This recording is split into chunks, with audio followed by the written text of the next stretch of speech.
உலகத் தமிழர் அனைவருக்கும் என்னுடைய அன்பான வணக்கங்கள். 2026ஆம் ஆண்டுக்குரிய ராசி பலன் எப்படி இருக்கும் என்பதை பற்றி பார்க்க இருக்கின்றோம். ஒவ்வொரு ராசிக்கும் இந்த ஆண்டு பலன்கள் எப்படி, குரு எப்படி, சனி எப்படி, ராகு கேது எப்படி, உங்களுடைய தொழில் பொருளாதாரம் எல்லாம் எப்படி என்பதை பற்றி இப்பொழுது பதிவு பண்ண இருக்கின்றோம். முதலாக மேசராசி பொறுத்தளவில் குரு பகவான் 3ஆம் இடத்திலே இருக்கின்றார். 3ஆம் இடம் என்பது 2026 ஆரம்பத்திலே ஒரு 5 மாதத்திற்கு குரு 3ஆம் இடத்திலையும் அதன்பின் 4ஆம் இடத்திற்கும் அறிகிறார். அந்த மாதிரி முன்பகுதியிலே 3ஆம் இடங்கிறது முயற்சி ஸ்தானம். நீங்கள் செய்யக்கூடிய கடும் முயற்சியினால் வெற்றி மேல் வெற்றி கிடைக்கும் என்று சொல்லப்படுகிறது. ஆண்டின் பிற்பகுதியில் குரு பகவான் 4ஆம் இடத்திற்கு வருகின்ற காரணத்தினால் உங்களுக்கு வீடு, நிலம், மனை, வாகனங்கள் எல்லாமே பெருகும், வாங்கலாம்.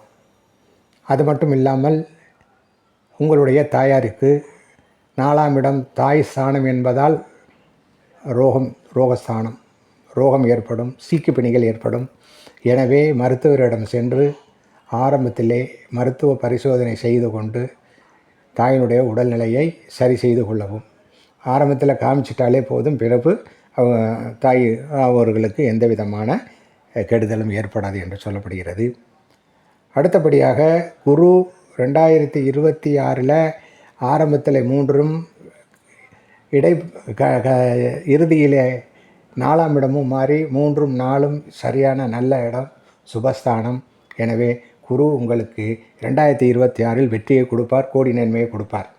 அடுத்தபடியாக சனியை பற்றி பார்க்கின்ற பொழுது சனி பகவான் 12 ஏழரை சனியாக இருக்கின்றார்.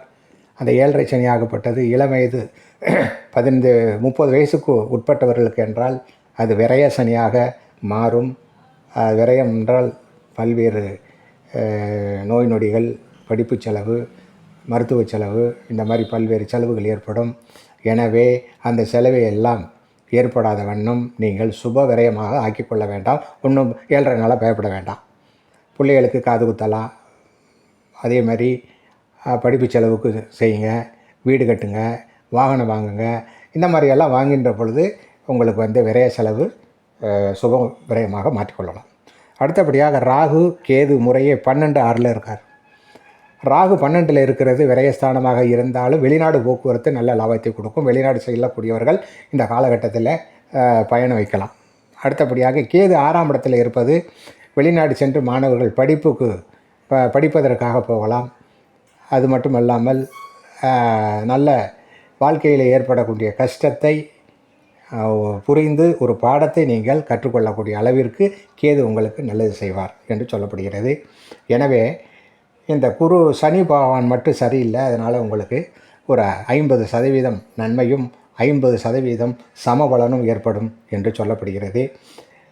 அடுத்தபடியாக இந்த ஆண்டு வியாபாரிகளுக்கு எப்படி இருக்கும் அப்படின்னு பார்க்கும்போது இரும்பு சம்பந்தப்பட்ட தொழில், மருந்து சம்பந்தப்பட்ட தொழில், பேங்க் சம்பந்தப்பட்ட தொழில், காவல்துறை, விளையாட்டுத்துறை, வெளிநாடு போக்குவரத்து, ரியல் எஸ்டேட்டு, சிவப்பு நிறம் சம்பந்தப்பட்ட தொழில் செய்பவர்கள் சிறந்த லாபம் அடைவார்கள், பேர் புகழ் செல்வார்க்கு அடைவார்கள் என்று சொல்லப்படுகிறது. அடுத்தபடியாக உத்தியோகஸ்தர்கள்,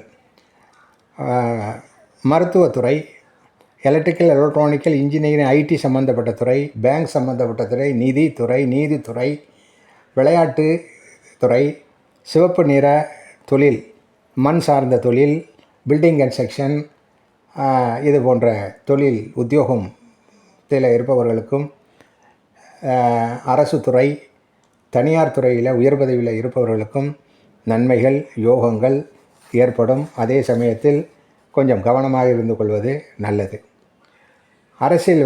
அரசியல்வாதிகளுக்கு இந்த குரு நல்லா இருக்கக்கூடிய காரணத்தினால் இவர்கள் மேல் இருக்கக்கூடிய கேஸுகள் எல்லாம் தள்ளுபடி செய்யப்பட்டு நல்ல ஒரு நிலைமை ஏற்படும். கட்சி பொறுப்பில் நல்ல பொறுப்பு ஏற்படும், வெற்றி ஏற்படும், அரசியலிலே பதவி உண்டாகும், பேர் புகழ் செல்வாக்கு ஏற்படும். கலைத்துறை சார்ந்த அனைவருக்கும், அதாவது சினிமா, சங்கீதம், ஆடல், பாடல், இது சம்பந்தப்பட்ட துறையை சேர்ந்தவர்கள், ஐடி, அப்புறம் மீடியா, இது சம்பந்தப்பட்ட துறையை சேர்ந்தவர்களுக்கு சிறந்து விளங்குவார்கள் என்று சொல்லப்படுகிறது. அடுத்தபடியாக குடும்பத்தை பொறுத்தளவு 7.5 சனி இருக்கக்கூடிய காரணத்தினால் கணவன் மனைவிக்குள்ள கருத்து வேறுபாடு ஏற்படும். எனவே கவனமாக இருந்து உங்களுடைய வாழ்க்கையை நடத்தி கொள்ளவும். கணவன் மனைவி விட்டு கொடுத்து வாழ்ந்தால் நல்லாயிருக்கும். இல்லைன்னா இடையிலே விரிசல் ஏற்படும். கவனம் தேவை. பெண்கள் மிகவும் கவனமாக இருக்க வேண்டும். 2026 பெண்களுக்கு இது சனி விரயத்தில் இருக்கக்கூடிய காரணத்தினால் ஆடம்பரமாக வீடு வாங்கிறது, கார் வாங்கிறது, இந்த மாதிரி நகைகள் வாங்குவது, ஆபரணங்கள் வாங்கிறது, ஆடம்பர பொருட்களை வாங்கி தேவையில்லாத கடன்கள் ஏற்படும். எனவே கவனமாக இருந்து கடன் இல்லாத வாழ்க்கையில், கடன் இல்லாமல் எதையும் நீங்கள் அத்தியாவசியான பொருட்களை வாங்கி தேவையில்லாத பொருட்களை தவிர்த்தால் உங்களுக்கு கடன் ஏற்படாது, நன்மை ஏற்படும், நல்லா இருக்கலாம் என்று சொல்லப்படுகிறது. அடுத்தபடியாக விவசாய சார்ந்தவர்கள், விவசாயத்தில் இருக்கக்கூடியவர்களுக்கு கொஞ்சம் 7.5 கொஞ்சம் விளைச்சல்கள் கம்மியாக ஏற்படும். அதனால் கடன் ஏற்படும். அதனால் சில தேவையற்ற சூழ்நிலைகளே உண்டாகும். அதிகப்படியான நிலங்களை வாங்கி அதிகப்படியாக விவசாயம் செய்யாது தேவையான அளவு குறைத்து கொண்டு கடன் இல்லாமல் இருக்கவும். இந்த ஆண்டு கொஞ்சம் கவனமாக இருக்கணும் விவசாயிகள். அடுத்தபடியாக தொழில், இரும்பு, அதாவது எலக்ட்ரிக்கல், எலக்ட்ரானிக்கல், இன்ஜினியரிங், மருந்து சம்பந்தப்பட்ட தொழில், உணவு சார்ந்த தொழில், ஜவுளி சம்பந்தப்பட்ட தொழில், சிவப்பு நிறம் சம்பந்தப்பட்ட தொழில், ரியல் எஸ்டேட் செய்யக்கூடிய தொழில் உள்ளவர்களுக்கு 7.5 சனி இருக்கிறதுனால முதலில் அடிபடும், கொஞ்சம் விரயம் ஏற்படும், கஷ்டம் ஏற்பட்டும். அது குரு பார்க்கக்கூடிய காரணத்தினால கொஞ்சம் நன்மை ஏற்படும். எனவே இந்த தொழிலை செய்யக்கூடியவர்கள் மிகவும் கவனமாக இருந்து உங்களுடைய சூழ்நிலையை தக்க வைத்து கொள்ளணும். நன்றி, வணக்கம். அடுத்தபடியாக நோய், இந்த மேசராசிக்காரர்களுக்கு சின்ன சின்ன ஆப்ரேஷன்கள் ஏற்படும், தையல்கள் போடக்கூடிய சூழ்நிலைகள் ஏற்படும் இந்த ஆண்டு. அப்புறம் ப்ரெஷர், சுகர், மூளை சம்பந்தப்பட்ட நோய்கள், இரத்த சம்பந்தப்பட்ட நோய்கள், நரம்பு சம்பந்தப்பட்ட நோய்களால் பாதிப்பு ஏற்படும். எனவே கவனமாக இருந்து மருத்துவமனைக்கு சென்று மருத்துவ ஆலோசகர் சொல்வதை கேட்டு நீங்கள் முதல்ல ட்ரீட்மெண்ட் எடுத்துக்கோங்க. அதுக்கப்புறம் உங்களுக்கு நோய்கள் வராமல் தடுத்துக்கலாம். வரும் முன் காத்துக்கொள்வது தான் நன்மை என்று சொல்லப்படுகிறது. உங்களுடைய உடல்நிலையை பேணி பார்த்துக்கொள்ளவும். அடுத்தபடியாக அதிர்ஷ்ட குறிப்புகள் சொல்லப்படுகிறது.